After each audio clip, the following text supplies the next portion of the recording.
Hi, I'm Joe McCarthy, and today I'll go through working with capture jobs using Packet Analyzer Plus.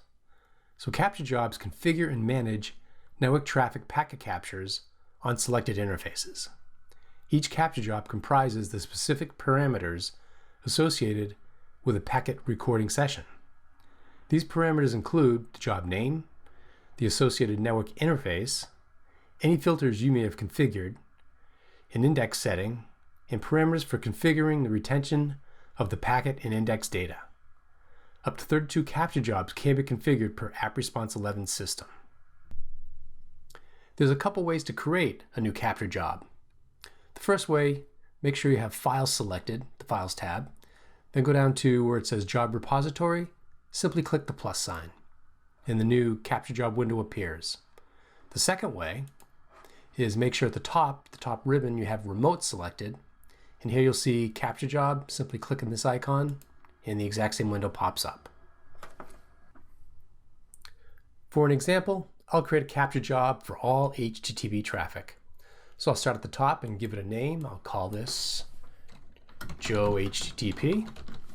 Obviously the status is stopped because I haven't started yet.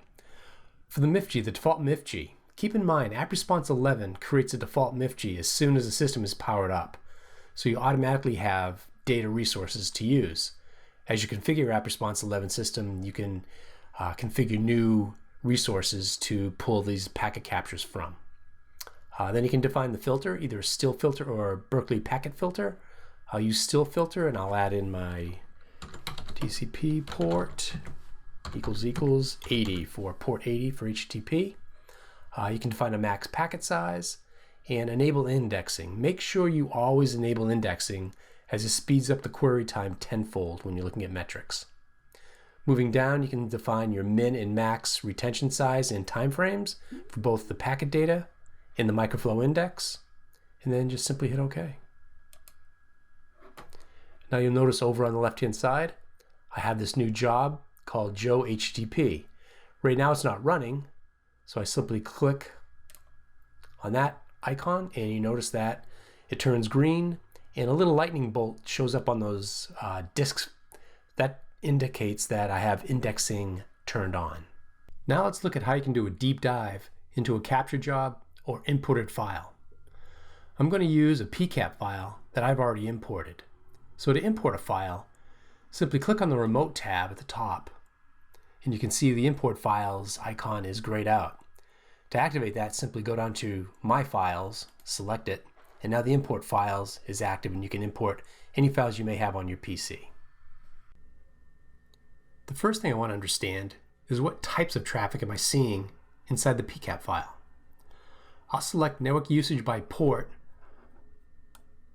and drag that up to my PCAP.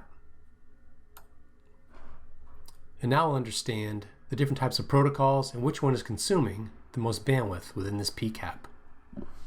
We can see quickly that HTTP is the predominant protocol using inside this PCAP.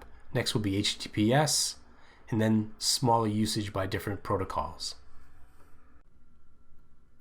I'll select HTTP to perform more analysis.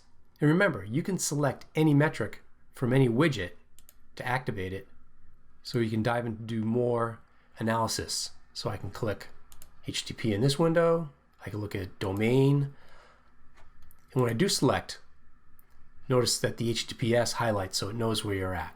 So I'll select HTTP, right mouse, and from here, there's multiple things you can do. You can send directly to Wireshark, maybe Transaction Analyzer, even create an old file yourself on your laptop.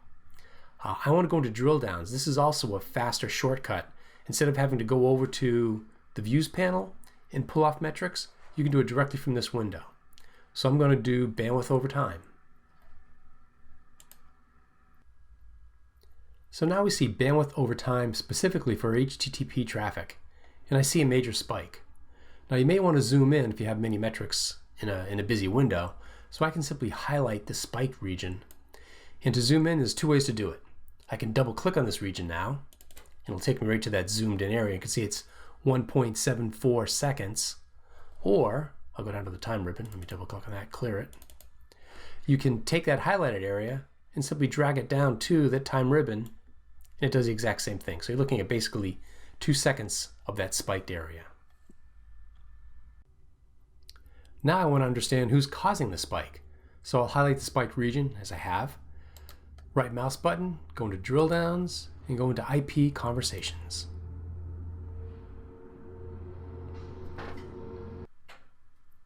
Here we see the 2 IPs using the most bandwidth.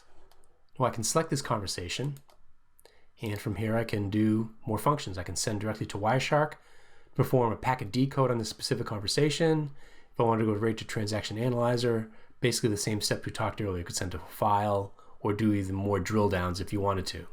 Also notice that at the top of the screen there's a breadcrumb. So I can go back the steps I used earlier, all the way back to network usage by port, and start doing more in-depth views on different types of metrics. So that was a quick intro to working with capture jobs in Packet Analyzer Plus. For more information on this and the other App Response 11 features, please visit the link provided. Thank you.